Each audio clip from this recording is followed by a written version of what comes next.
Meetings being live streamed. And then we have to, okay, then we have to go back through here and then we press live. So go live in the group now. Yes, no, maybe so. Sick.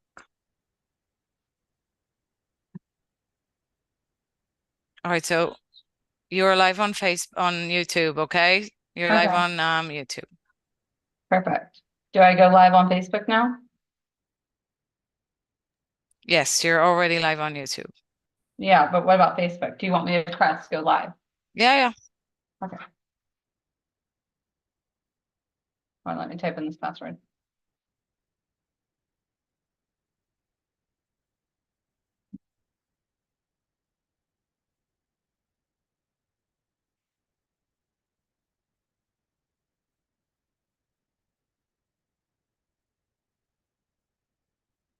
I'm going to access the group through here. All right, I should be live now on Facebook. I'm gonna do a new share. I'm gonna stop sharing my screen real fast. And I'm gonna do a new share.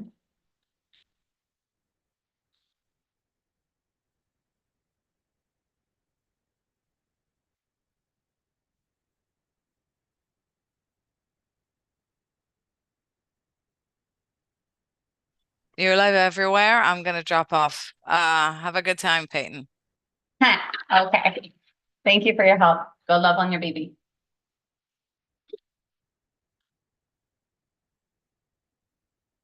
How to make sure this is muted.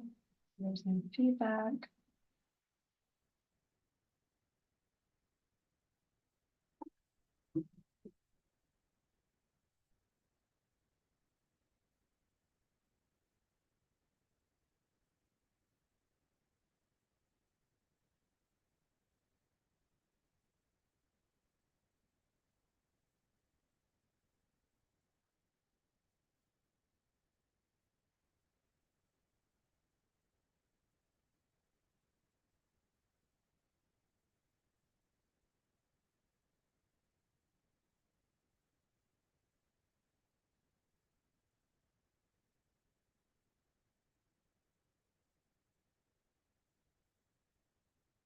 All right. Hello, everyone. Thank you for joining in. We're going to give a few minutes before we start.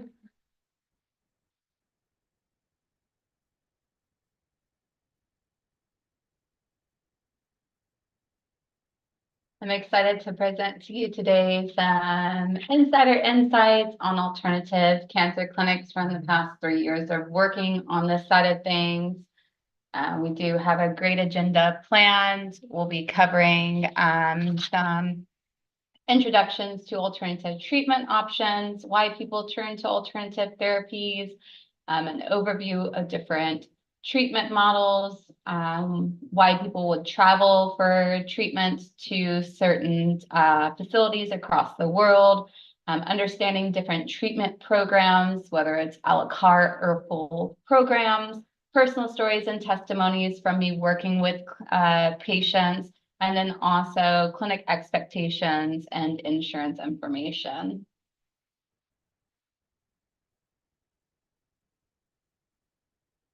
I'm going to go ahead and try to tag at everyone on this so they're notified.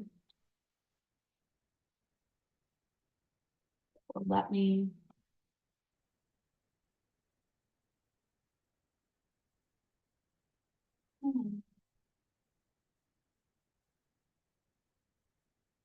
Do you mind tagging at everyone? It's not letting me on my end.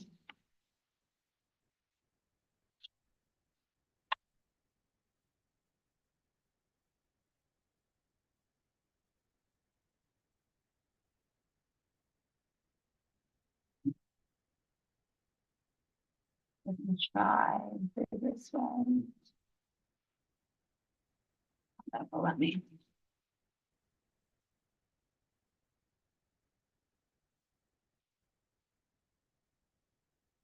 All right, we're going to give it one more minute and then we're going to go ahead and start.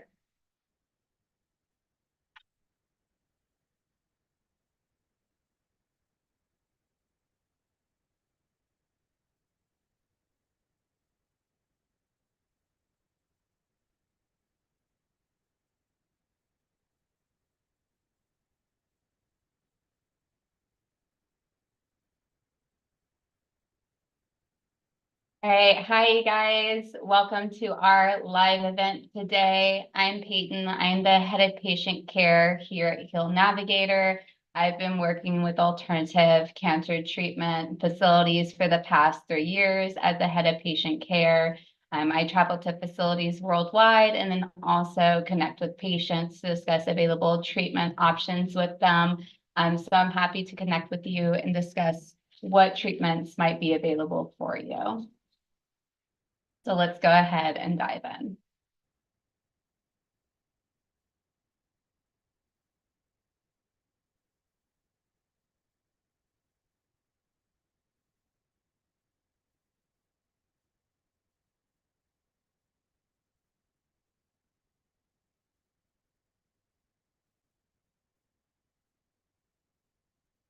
So today's agenda, as mentioned earlier, we're going to cover why people choose alternative clinics, different therapies offered, personal experiences and stories, and also practical advice on clinics, insurance, and at-home care.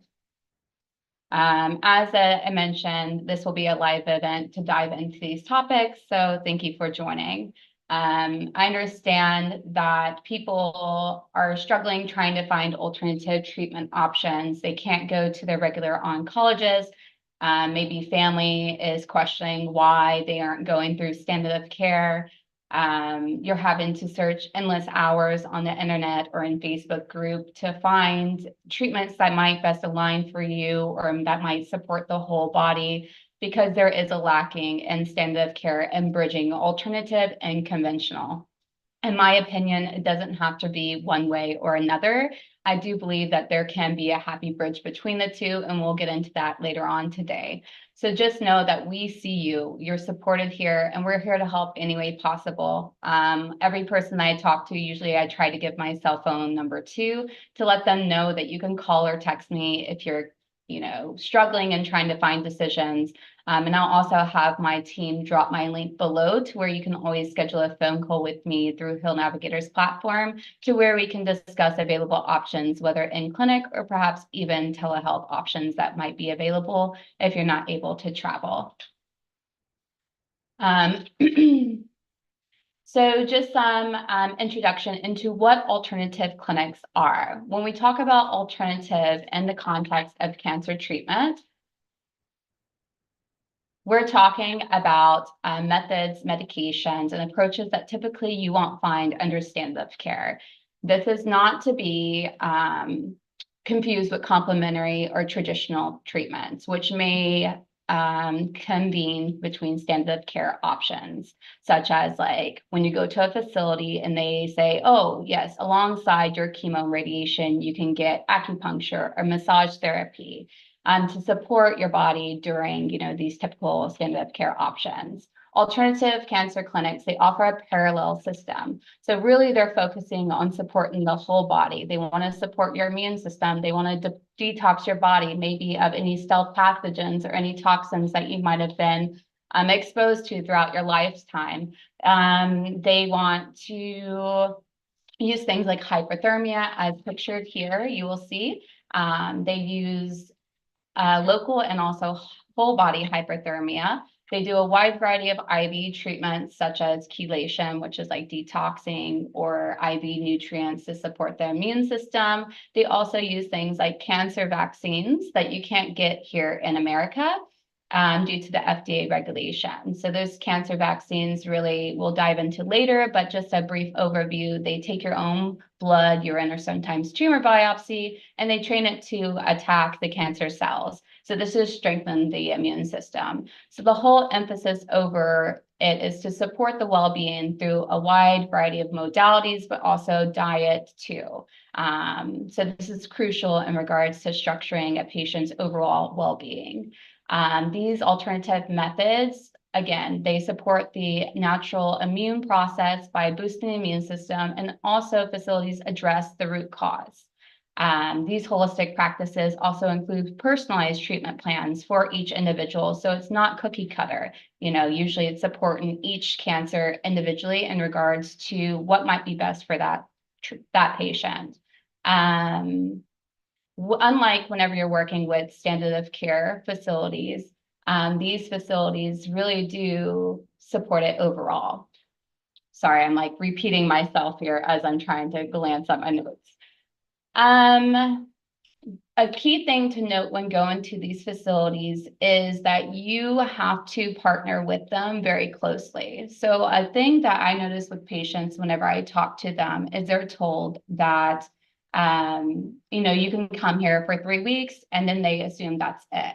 Just like you wouldn't just work with your oncologist once, you're going to continue working with these facilities. So before we dive in, I'm just letting you know that that's key. With most patients that I have worked very closely with that have had very good success with going to facilities, they were working with their treatment facilities very intimately. So whenever you're choosing a facility, I always say logically try to find one that you can afford in the long run.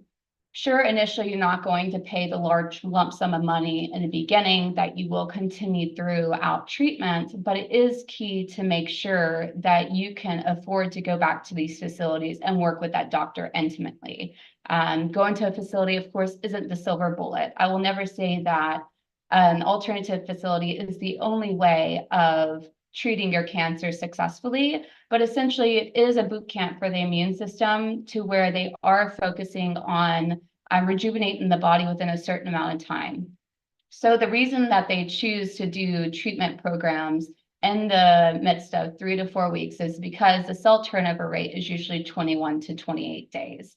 So they really want to squeeze as much therapies in as possible to support the foundations of health during that amount of time to create a new cell and to strengthen the body in the long run.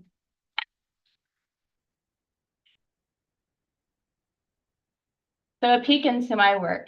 As you see here, it's not just all glitz and glamour of traveling to these facilities. Sure, I get to enjoy going to different places across the world, but the main thing is I get to connect with patients and also different doctors and the staff at the facility.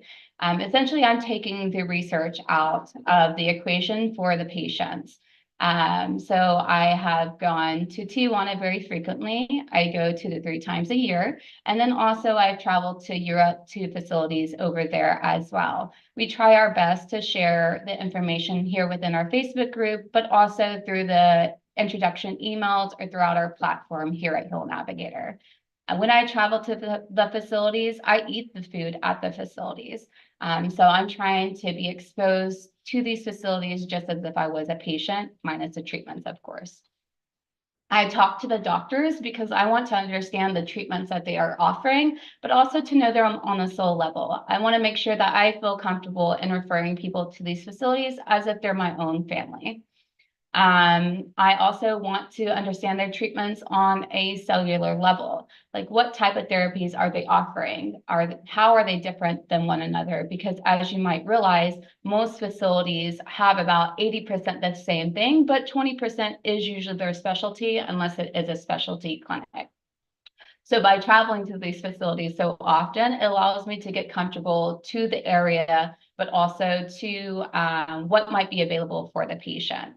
So I commonly get asked, well, when going to Tijuana, is it safe? Or do I need a passport? Or what is there to do in the area? So no, you don't need a passport to travel to Tijuana most of the time because you are traveling by land. So that is a perk to traveling to Tijuana specifically versus going to Europe.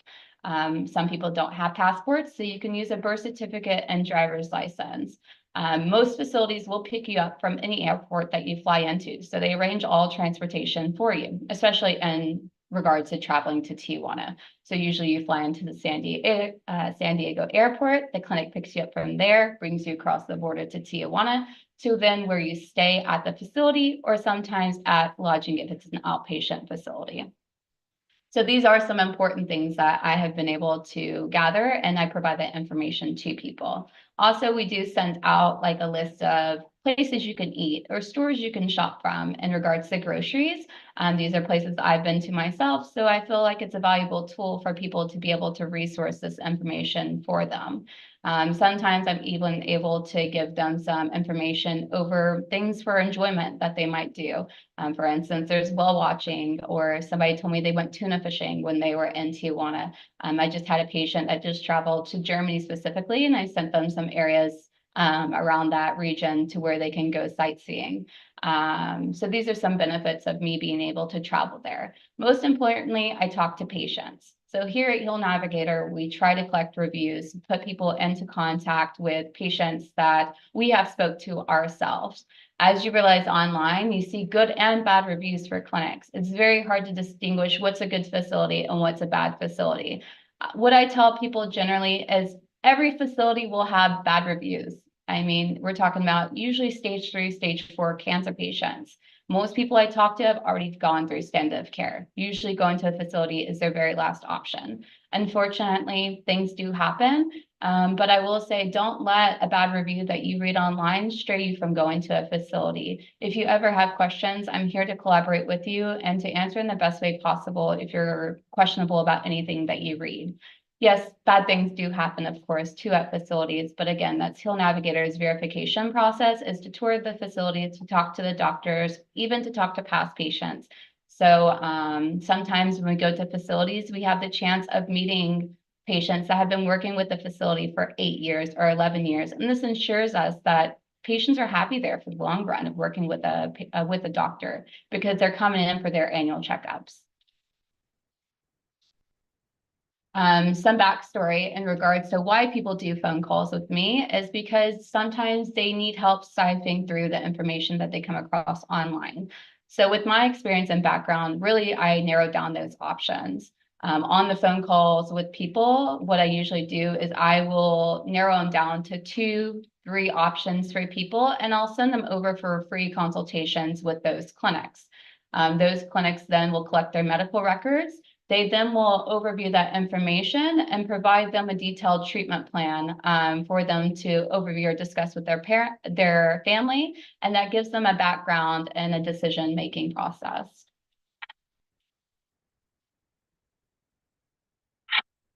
So we can go into why some people might choose an alternative treatment facility. Well, oftentimes there is no more options for those patients. Or they're looking for natural or holistic approaches, and standard of care options no longer align to what they're looking for. Maybe they want to avoid the harsh side effects that might come from the chemo or the immunotherapy. But I will say it doesn't have to be one way or another. Some benefits that might come from choosing an alternative treatment facility is a lessened side effect. The holistic treatment plans that are put together without you having to go back and forth from different local places near you. Everything's structured underneath one roof, so you can just focus on healing. Also, the care. The care is a lot different. Whenever I talk to patients, the main thing I hear is the one-on-one care that they get from alternative treatment facilities. I have heard of stories of physicians going to people's like hotel rooms, and they will set up IVs there just because the patient, maybe they didn't feel good that day. Maybe they got chelation the day before and they're feeling a little bit yuck. Or sometimes they'll give them their cell phone number to where it feels more safe for them.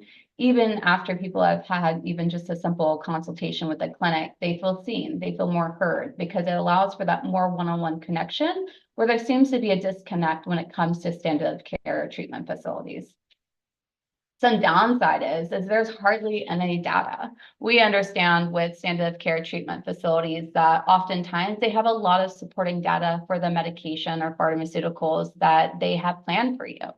It's easier to study 1 or 2 or 3 different medications in a clinical setting versus 20 different alternative treatments that a facility might offer. It's harder to do those clinical studies on that wide variety of treatments. Also, treatments might vary per patient.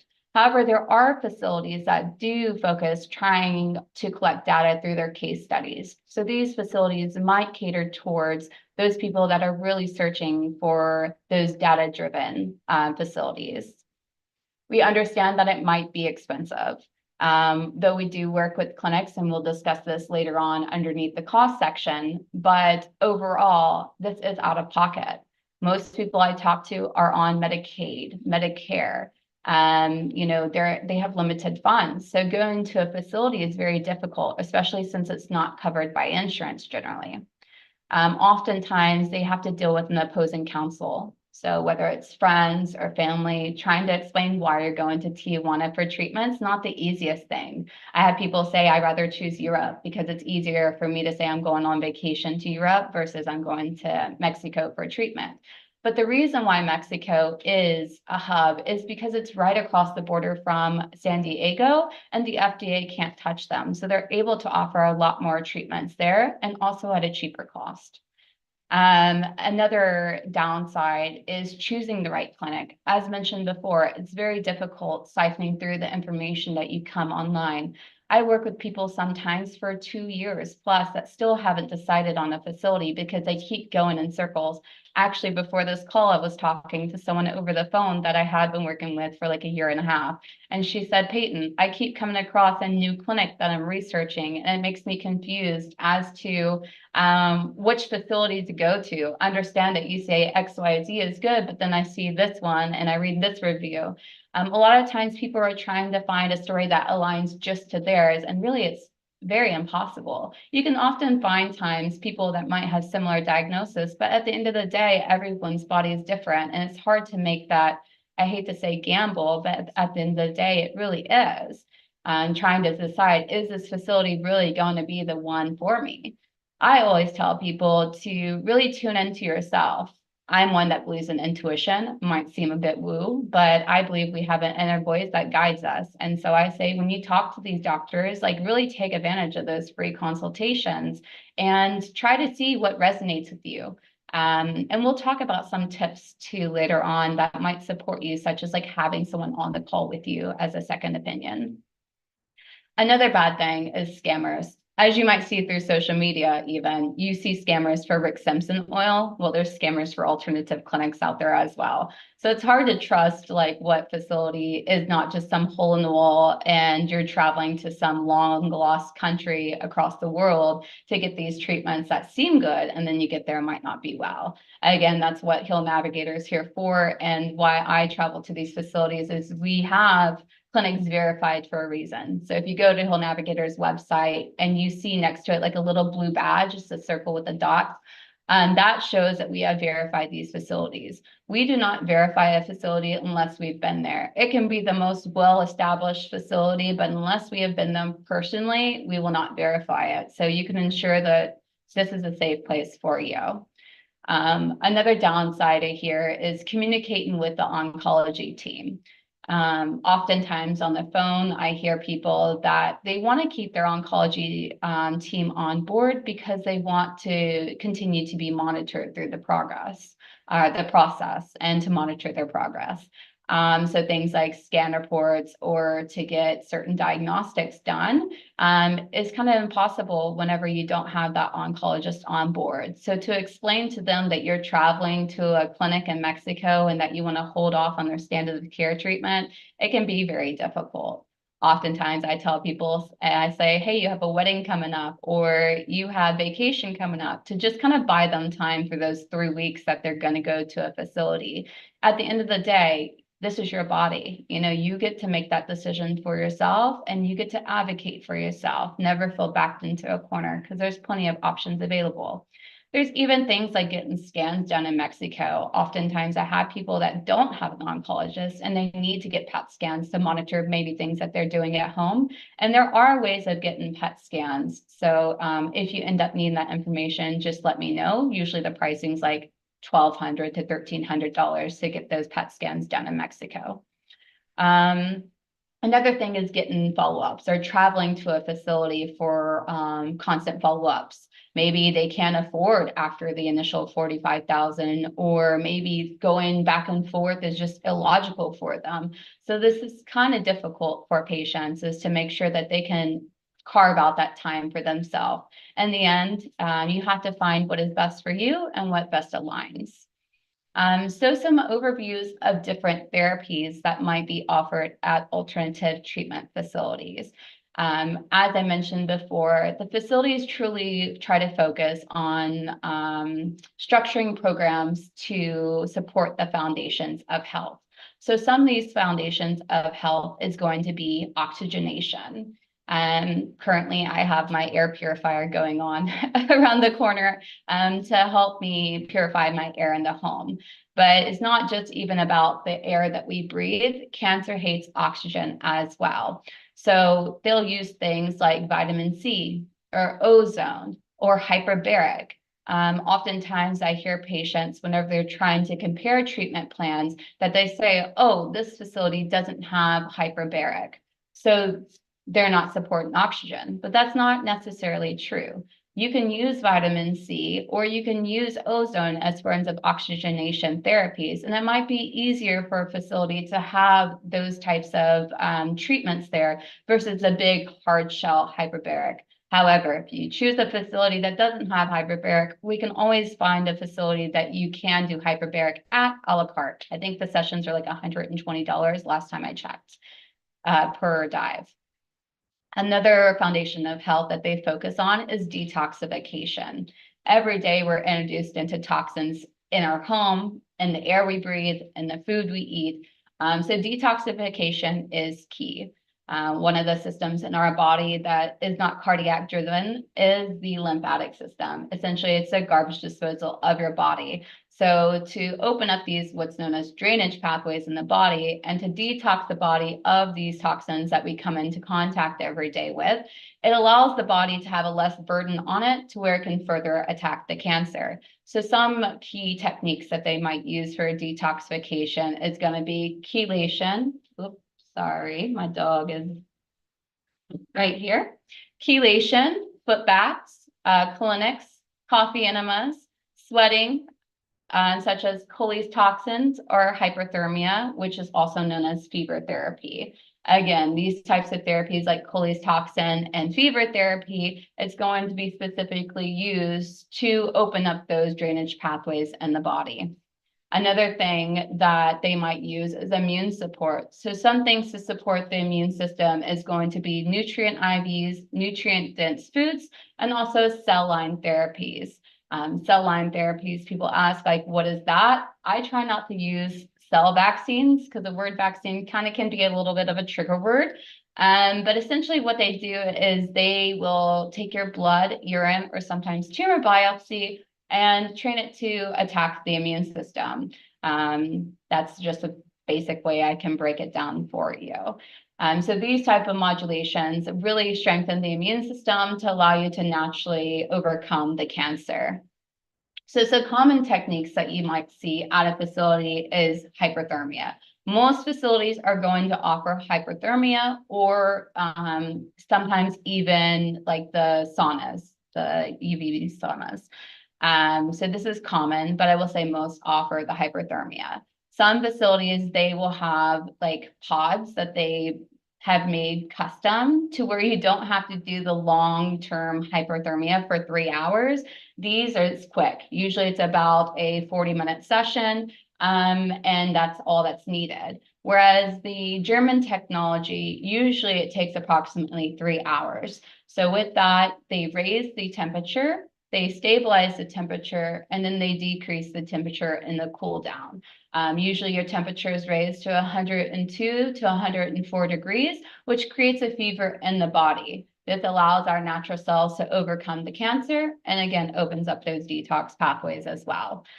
Some other things that might be used is the dendritic cell, as prior mentioned. This is commonly done throughout Mexico. You'll see just about every facility might be doing dendritic cell vaccine because this is key. It's one of the cells that naturally occur in our body, as well as the natural killer cells and LAK cells, but the dendritic cell seems to be the most common one. Some facilities or most facilities will use the patient's blood. So they take the blood, they put it in the lab, they train it to attack the cancer cells, and then they inject it back into the patient.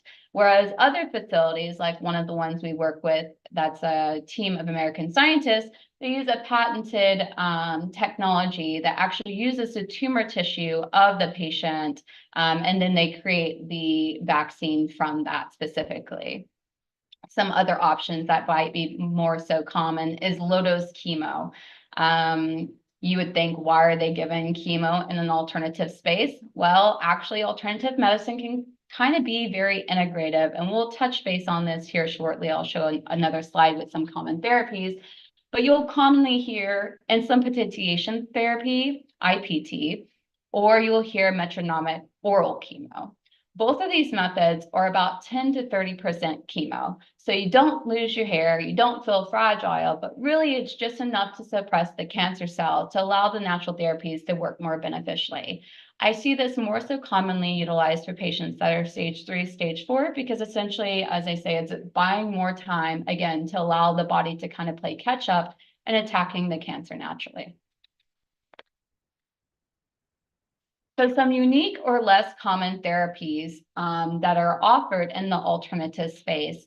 We work with a clinic in Europe that offers regional chemotherapy. Regional chemotherapy at the specific location, the way he utilizes this technique is what he does is he puts these balloon-like stents in the tumor to temporarily cut off the blood supply to the tumor, does a chemo wash of the area, and then returns the blood supply back to the body. And this prevents the chemo from going systemic in the body. Some common cancers that he treats and has had the most success with is going to be breast, sarcoma, and head and neck.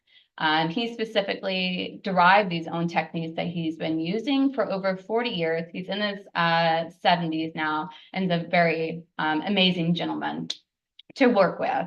Another clinic, as mentioned earlier, does the dendritic cell vaccine. So the way that they use it is a lot less common than other facilities. This facility specifically is a team of American scientists that's currently undergoing clinical trials here in the United States. So they were fast-tracked for glioblastoma here in the United States, and actually they have opened their pancreatic clinical trial. So if anybody on here it has pancreatic cancer and is an eligible candidate for Whipple surgery and has not undergone treatment, this could be a potential clinical trial that's open for you. So reach out to me if this is something that you're interested in knowing more about. I can put you into contact with the facility for more information. For those that can't get the clinical trials here in the United States, they do have a facility in Mexico that they accept patients to. This facility is big on gathering more information and those clinical case studies because they are a team of American scientists. They're driven strictly on data. So they are one that has a lot more statistics or analytics for patients. Their technique is known as the double-loaded dendritic cell. So they'll actually use a machine called apheresis to take out, I believe, the white blood cells of the body during that time. And then they'll take the tumor tissue, create the vaccine from that, and then they put those together, and then they'll insert it near the nearest lymph node closest to the tumor. Of course, this is done through an interventional radiologist and underneath medical supervision, but it is a very unique way of doing the dendritic cell. Another unique treatment is there's a doctor that is in Mexico, and he specializes in the cell line therapies, as I mentioned earlier. So most of the time when you go to a facility, you might just see dendritic cell, or maybe sometimes transfer factor echo-7. This doctor specifically, he specializes in these cell line therapies. He has his own lab that he works with, and he utilizes the dendritic cells, the natural killer cells, the LAK cells, peptide, and then also the tumoral vaccines, of course, depending on the cancer. So this is very unique in the way that he uses all these cells in combination to one another. He's been using these techniques for over 30 years, and this is what he specializes in. I like his facility actually because he'll even send you home with IVs to continue doing at home, and that's not really common to hear with alternative treatment facilities. Another unique or less common is some facilities really focus primarily on just detoxification and the spiritual or emotional side, or even quantum medicine side of healing. So you're not going to hear things like chemo or more integrative type techniques at these facilities at all. Or some facilities that might be more natural, like Gerson or Budwig, that's specifically what they're working on is just diet. Let's go ahead and go back and show you some more information through our slideshow.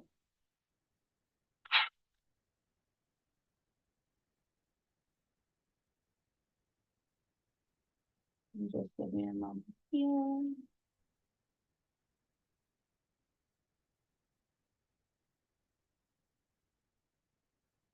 My apologies, it's giving me an issue.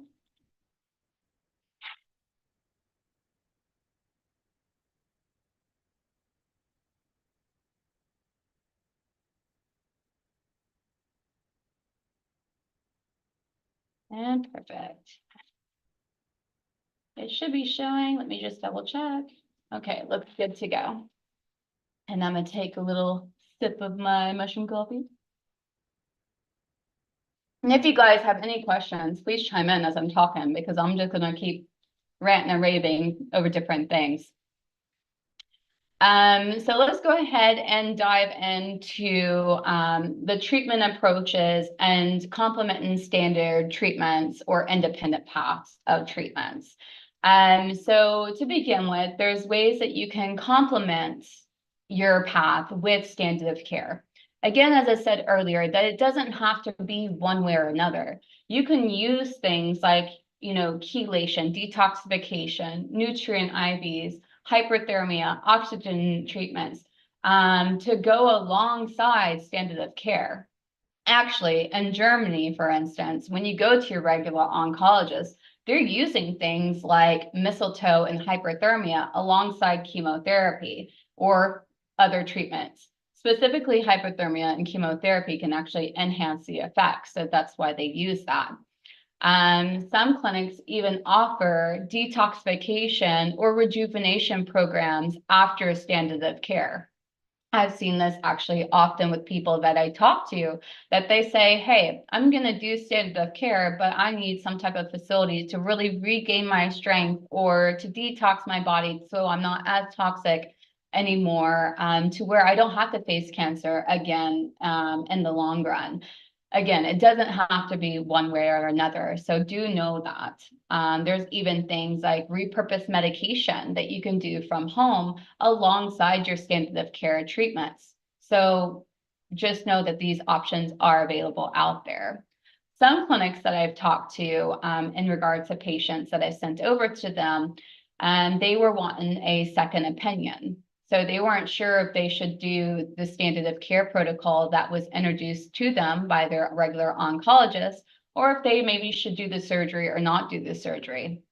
So I told them you should do some consults with some alternative clinics, XYZ. I'm not going to name some right now, but there's some that I prefer talking to that have, surgical facility units and office, or they might have a background in surgical oncology, just for a second opinion. Most of the time, those facilities did say, hey, go do your treatment that is offered by your oncologist. It's a good one. Then come back to me. I've seen this happen for certain sarcomas or blood cancers. Like, this is common to see, or even aggressive cases where the tumor was very large and just needed to be shrunk or taken out completely to reduce that tumor burden in the body, to where the body can then naturally overcome those maybe circulating tumor cells or smaller metastases. There's some times when alternative treatments might serve as a standalone path by itself.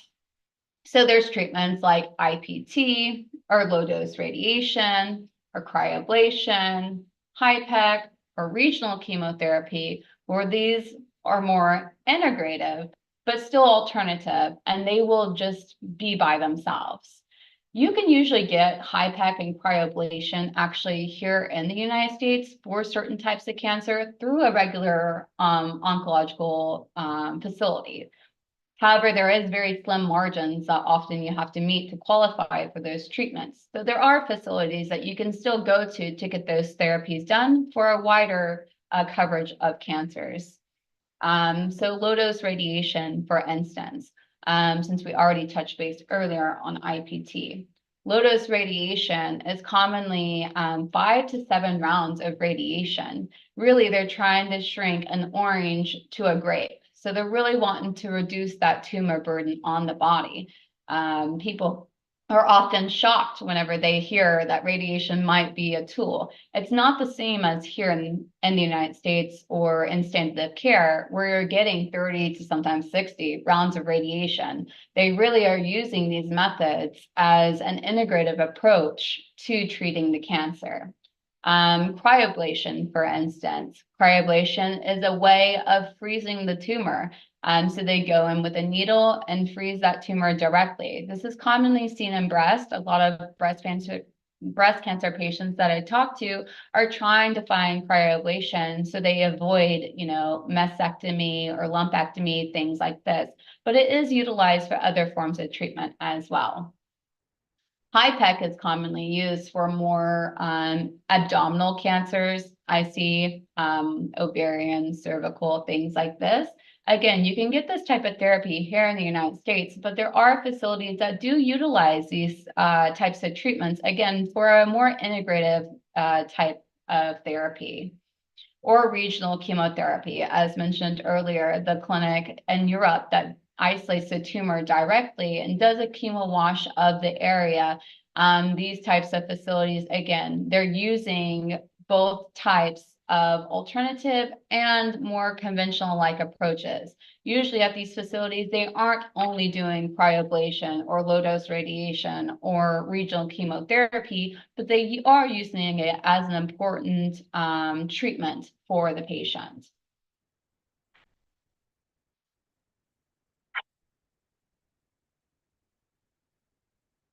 So let's just check here, make sure I'm not leaving anything off.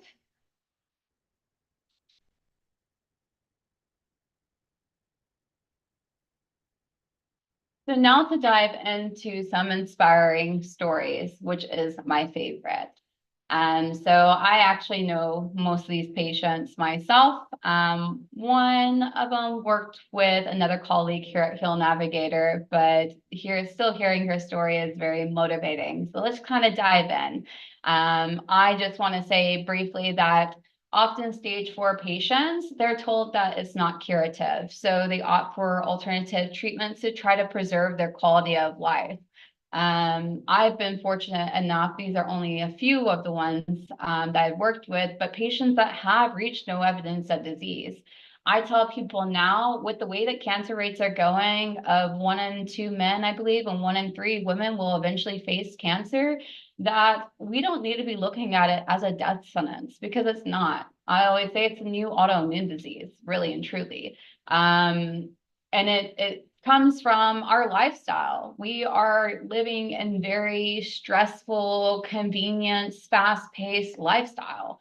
The more that we can live more primitive and more closer to our natural biological setting with the food we eat and mindfulness and everything, I believe that's where the true healing begins. So let's dive into the first patient who had the pleasure of working with his beautiful wife, Lynn. And I had the pleasure of meeting them whenever I was in Tijuana back in January. Stephen, he had glioblastoma. He had an egg-sized tumor in his brain. His wife reached out to me shortly after he had surgery, and she was trying to find a facility to go to. They were in between surgery and radiation. They're from Canada. Canada told them they needed to wait a month between surgery until the radiation started. And Lynn knew that glioblastoma is aggressive. She knew that there wasn't time to wait. And so she ended up getting them to a facility. It was actually really funny. I didn't know they were going to be in Mexico at the time. I knew a few other people were going to be at the same facility that they were, that she actually hunted me down in the hospital and introduced herself in person. And so I got to meet them. I was very shocked. We talked like on a Thursday. By the next Tuesday, she was there. She was very fast to get there, but she says now with every single person, because I send people to her for them to connect with past patients, she says that them going there so quickly is what's key. As you see here in the next picture in the purple sweatshirt, that's Stephen now, completely different from then to now. He has been working with the facility very closely. As I mentioned before, this is key. I think they went 2 or 3 times last year to the facility for checkups to continue working with them, but they also are doing standard of care options too. Sometimes with more aggressive cancers, this is necessary. As I mentioned before, it doesn't have to be one way or another, but it is a beautiful testimony to share, to show that you can overcome something that might be so grim and dim by your initial oncologist and come out stronger than ever. The next story I will mention over here, the two ladies. This is Babette on the left. Babette had stage 4 ovarian cancer. She found a clinic in Mexico through a partnership that we did with the clinic. We blasted it through our newsletter. She ended up going to the facility, and they were the team of American scientists that did the dendritic cell vaccine. Babette finished treatment there, and she is traveling and now back to her normal self with no evidence of disease. She has been clear since, and we're always cheering her on and watching her blog because she's always updating on that. The one in the bottom left-hand corner, you guys might notice him from a interview that I did. His name's Jeremy. Jeremy had stage 4 colorectal cancer. His story is very inspiring in himself. Jeremy did everything standard of care. He did every surgery. He did every chemo, radiation, everything that the doctors told him to do, he did. He was still sent home on palliative. His family reached out to Navigator about 2 years ago. And we put him into contact with the clinic that he went to, and he has been no evidence of disease since. So we're always cheering him on. He's very special to me. He's always willing to talk to patients too. So if you want to talk to someone, maybe you have colorectal cancer, or maybe you're wanting to go to Mexico for treatment, he's always willing to speak to people over his experience of going. He says also that's key is he still goes to Oasis every year to that facility. So yeah, he's a super awesome guy, back snowboarding and back surfing. So he's a friend of mine actually now. The next patient that I would like to mention is we actually did a Facebook Live here on the group. Her name is Rhonda, and she had stage 4 breast cancer. She was given 18 months to live.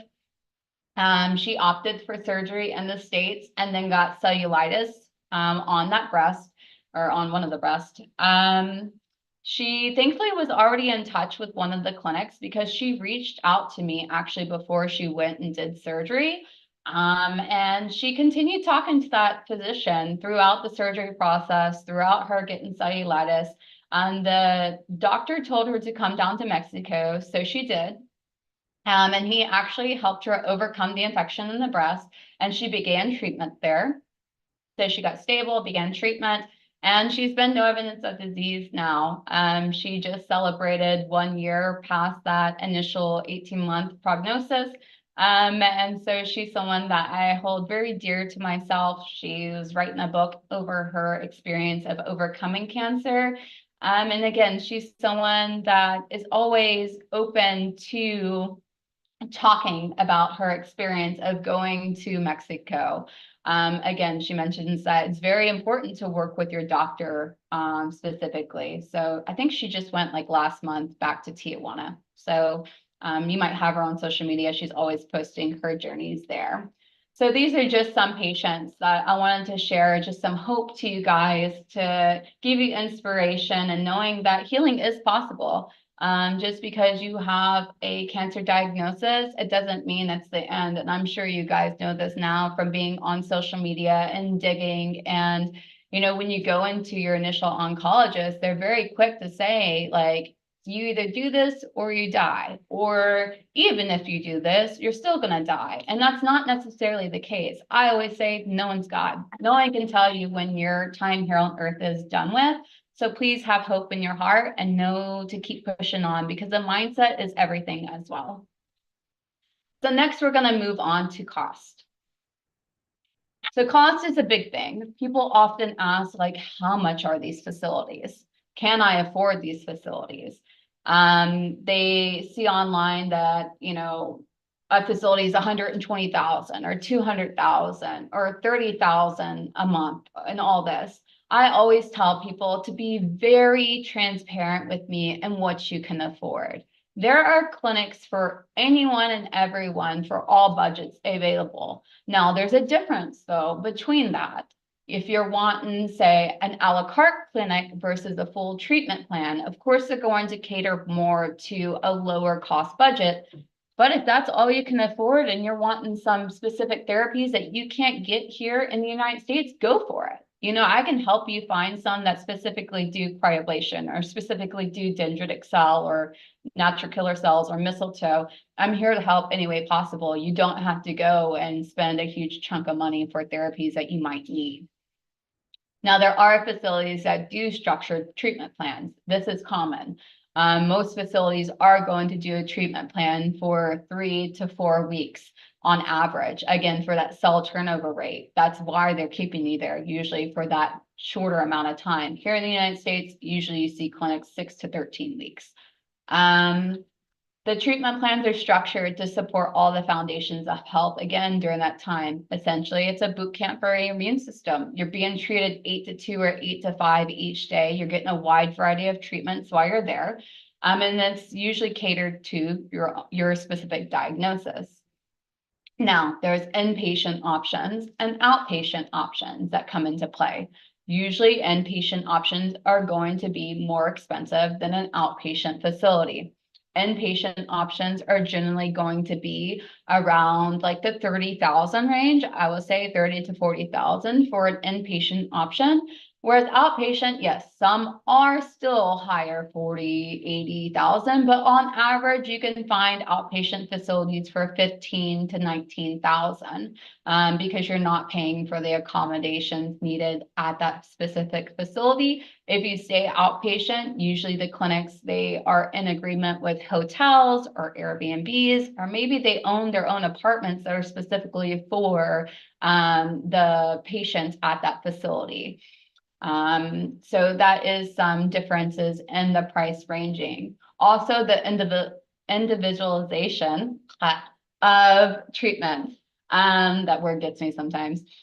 So if you're wanting a program more individualized, like that cell line therapy, right? Or like that regional chemotherapy, more tumor targeted techniques, like people often hear of, you know, intratumoral injections, even these facilities are going to be more expensive. You're going to see these prices, you know, about 50,000 above. Really, you're coming closer to the 80,000, 100,000 range for that more individualized program. However, there are some that are individualized that are still in the 45,000 range. But if you're wanting that versus like a set program, then you are going to be looking possibly at a higher price tag. Length of the program. The length of the program, of course, varies by clinic, but as mentioned before, on average, it's 3 to 4 weeks. If you're wanting a shorter program, say you can't travel for 3 weeks. I've worked with people like this personally. I can only get away for a week. Then that's when like the a la carte programs will fall more into your category. And we can talk about some of those for those shorter programs, and potentially it will be cheaper. I know a facility here in the United States that they have a 13-week program for approximately 120 to 210,000, whereas another 13-week program here in the United States, their price range is approximately like 40 to 60,000. So again, it depends on the type of treatment that might be offered at that facility as well. Also, is follow-up included in the pricing? This is always key. And I ask people to make sure to ask this during the consultation and to be very careful with the way that clinics might word things as well, because they might say follow-ups included, but oftentimes it might just be like the initial diagnostic appointments for like 1 or 2 days, and the actual treatments aren't included. So I tell them to try to get like a structured routine for your follow-up. If they do say it's included, that way you can see it visually and you know. If not, be expected to pay another amount whenever it comes time to return to the facilities. So on average, whenever you follow up and you go back to the facility, I always say to get ready to pay around 6,000 to 15,000 on average, depending on the facility, for that 1 week return. Usually you return back after 3 months of going to a facility. So you go to your treatment facility for the initial, 3 to 4 weeks, which let's just say is 45,000. Then you go home, you do a 3-month at-home protocol. Usually they ask for a scan for you to get done when you're at home. If you can't, then you let them know and they can get you a scan in Tijuana or wherever you're at in the world usually, but specifically Tijuana I'm more familiar with. And then whenever they get those scan reports, they will then determine if you need to come back at the 3-month mark, or if you need to come back, you can wait and come back at the 6-month mark. Most patients I talk to, they don't want to just wait and come back at the 6-month mark. They really want to go back at 3 months and do that 1 week visit then. And then again, you return home and then you then are reevaluated at 6 months. If you're clear at 6 months, then a lot of times you're looking to return maybe annually at that point. You're going to return back once a year. And again, you'll pay that 8,000 or 6,000 to 15,000 again for that 1 week return. Another thing that might come into play is travel. So logically, if you're here in the United States or if you're in Canada, it's easier for you to travel from here to Mexico versus having to buy plane ticket all the way over to Europe. It can kind of be more expensive. So this can play into it as well. Also, if you're having to pay for if you're staying outpatient, you're having to pay for lodging, then that falls underneath travel expenses as well. Roughly on average, I see lodging can vary between 60 to 150. That's kind of a wide gap, but it just depends on if the facility has apartments or if you're staying in an Airbnb or if you're staying at a hotel that they're in contract with. Also, aftercare. Just making sure that if that aftercare is going to be included. Some facilities, they will include 3 months of nutraceuticals and supplements, whereas others, they're gonna, if you're gonna go home, say with IVs, they're gonna ask for you to pay approximately like 15,000 for 8 to 12 weeks of IVs that you'll go home with. And then that will be additional cost as well. Sometimes facilities might ask you to buy certain machinery for the aftercare. So again, these are questions asked during those free consultations to make sure that you have the wide overview of treatments. So let's go ahead and move into finance. This is important. Some people really do have a lot of questions over how can I afford to go to a facility? And there are a lot of different options. I do want to mention there are some clinics that we work with that if you have like a PPO insurance plan, and I did list them here for you guys to note, you can take a picture of this or write them down. These are some common insurances that might have international coverage on their plans. If you have questions about that, then I can introduce you to the facilities that do work with insurance to where they can potentially run your insurance pre-authorized to see what you can get reimbursed. But I have seen people get reimbursed from 70 to 90% of treatments because they've figured out how to hack the system. Well, I guess because they work out of a hospital and they can code it, but it's pretty interesting how they can do that. I wish most could. Another way is Samaritan Ministries. Samaritan Ministries actually is a health share. Some people might be familiar with them, some people not. They cover like 30,000 to 40,000 for people to get treatment at. So this is very interesting. As long as there's a doctor, like a licensed physician at that facility, then they'll cover it. And I've seen people successfully get approved through Samaritan Ministries. So if you have them, definitely reach out to them and ask them about coverage of going overseas for treatment or even utilizing it here in the United States for alternative treatment facilities. Another thing is crowdfunding. People often are scared to put themselves out there through, GoFundMe's or other crowdfunding sources. And I always say the most vulnerable you are, and it's hard, but the most vulnerable you are in regards to crowdfunding, the better it will be in regards to having your community reach out and help you. You have to be vulnerable. You have to show them why you're doing alternative treatments.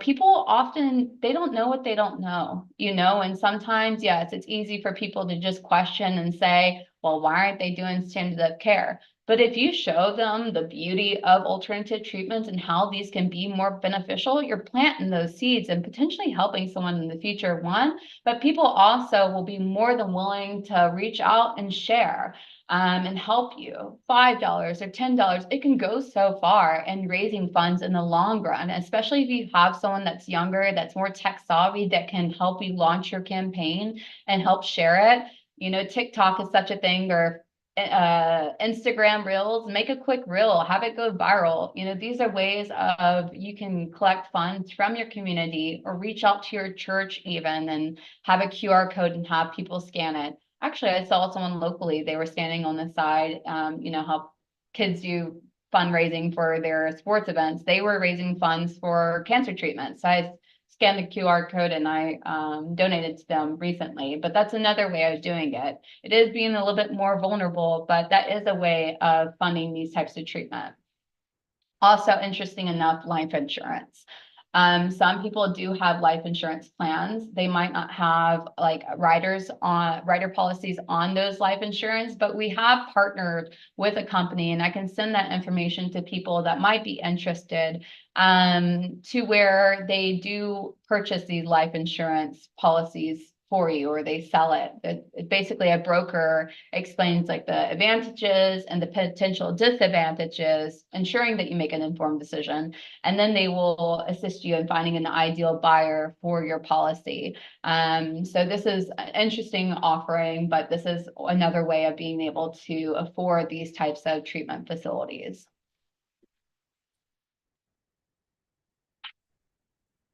So some practical tips in regards to choosing a treatment facility or understanding what might be best for you. So key, I always tell people, is to utilize your free consultations. You want to consult with 2 or 3 different facilities, and you want to make sure that you compare their treatment plans. Oftentimes, when you compare their treatment plans, you will realize that 80% is the same thing as mentioned earlier, and 20% is going to be different. But the key is realizing that maybe every facility might offer hyperthermia, but how often are you getting that hyperthermia? Or maybe one facility advertises offering 21 different therapies. How often are you getting those 21 different therapies? This is key to note, because you're seeing essentially where your money is going. You're seeing if the clinic, is based off of just their well-known, like based off their reputation, that's where the pricing comes into play, or if it's purely on the treatments that you get. So I always tell people to really pay attention to those treatment plans. And if you ever need help, like siphoning through it, I oftentimes just do calls with people just to discuss different treatment plans and help them understand what certain treatments might be as well. Another key thing is to make sure that you have a supporting family member on the calls with you. You want to make sure that you have someone there, because it's a lot of information. A lot of times they're using terms you might know. You might feel frazzled. I do. I know that for certain, even doing live events, trying to understand like what is going on that your doctor is saying. I know when I work with my naturopath, a lot of times I will have a friend come with me to the clinic, because I have a lot of emotions tied into things. So it's good to have like a second opinion there for someone to take notes, maybe things that you're not hearing because you're focused on like one thing. And then you can compare notes at the end. So this is often well to have. Also, try speaking with a previous patient. I can help with this, or sometimes the clinics can as well. Some clinics are more about privacy with their patients, But I do have like a list of patients that I've worked with over the years that I try to put people into contact with. I try to match diagnosis to diagnosis, but even not maybe the same clinic or maybe the same region to where people feel comfortable. I've realized that when people talk to patients that have gone to these facilities, they feel more safe, they feel more secure, they feel seen and heard, and it just gives a whole nother comfort and more confidence to their decision-making process. So I say this is key. Another thing is to act fast. Oftentimes I see people that they, due to finances, or maybe they're unsure of a facility and they keep going back and forth. You really need to act fast, especially if you have a more aggressive type cancer or some, aren't doing anything at home. You have to have some type of treatment plan going for you.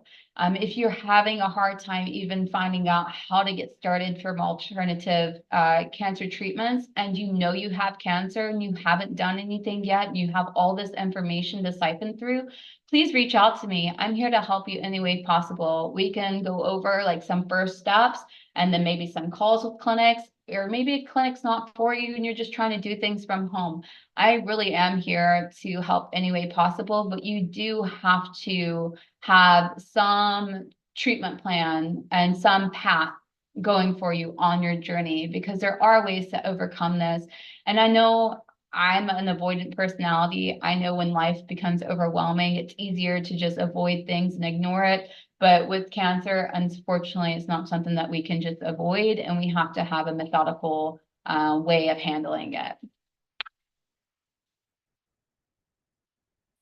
So next is just going to be some questions and answering. I know that I have given you guys a lot of information during this call today. Thanks for bearing with me with some technical difficulties or even my stuttering. It's my first live event doing by myself. It's a lot different. But please drop in some questions below. I'm going to currently check my group chat as well, just to check with my team and see if they have anything that they have posted from you guys. And I'm going to go ahead and check also the Facebook Live that I have pulled up here as well.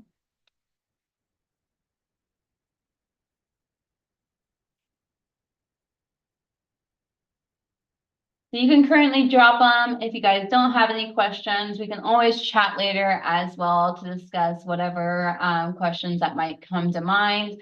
I'm here to help any way possible. I see Dina's on, and Giuseppe. Hi guys, nice to see you. Giuseppe, I hope your wife is doing well. Dina, I hope you're doing well as well. Sorry, I didn't see you guys joined earlier, it didn't show me. And I do see my team went ahead and dropped my booking link in the comments as well. So if anybody needs to speak with me, you can go ahead and schedule. I know my day is pretty open for tomorrow as well, so we can schedule a call together. And if no one has any questions, I will go ahead and move on and say thank you for joining. I appreciate you guys and joining this webinar. I hope it was a good overview in regards to what my work is like, what alternative clinics are, what some treatments are. I tried to narrow down all this information into 1 hour. It's very difficult because my head's kind of always spinning with information I want to share, but I can kind of be like a squirrel and get off on a tangent. So here is my phone number. It's my direct number. You can reach me directly through there. You can text or call me. Also, my email address, paityn@healnavigator.com. I also linked our website, healnavigator.com, and this fancy little QR code. You can currently scan it, and it'll bring up my contact ID to where you can save it, and it has the website, my email address, and phone number on there as well to just be more convenient for you guys. Hi, Holly. I hope you're doing well as well.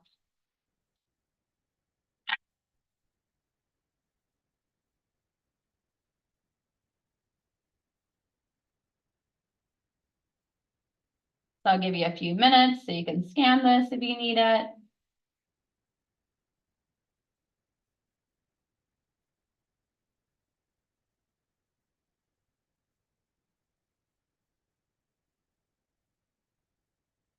Alrighty. Well, thanks for joining in. We'll see you next time for our next live event. I believe we have one coming up next week, so stay tuned for our next speaker that will be joining me.